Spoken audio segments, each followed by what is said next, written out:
All right, so which stock is better, Ford or GM? Let's start with Ford. So from a fundamentals perspective, Ford's P to E is at 34, which is generally speaking a little high. However, their price to sales, price to book, and enterprise value to EBITDA aren't all that bad. Compared to tech, these may look terrible, but on a relative basis within this industry, return to assets, return to equity, EBITDA, gross profit, they're all not that bad. Additionally, these guys have beaten just about every quarter for the last 4 quarters. And to no one's surprise, especially in the environment that we're in, analysts generally speaking are very favorable on the stock. The stock jumped today because they are talking about doubling production volume for the F-150 Lightning.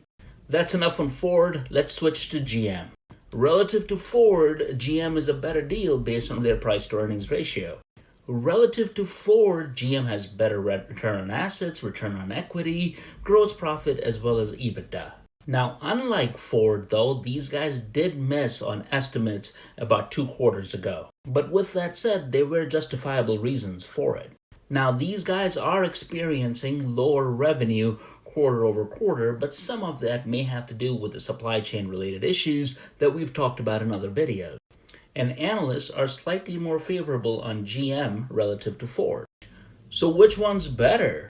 Well, it's probably just Tesla. I'm kidding. I'm kidding because it doesn't answer the GM versus Ford question, but generally speaking, based on some of these fundamental numbers that we've looked at, it would appear that GM is slightly more undervalued relative to Ford.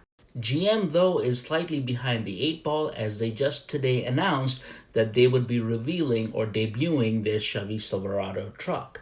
And as we know, Ford did this with the F-150 Lightning several months ago. What are your thoughts? Include it in the comments, and of course, this is not financial advice.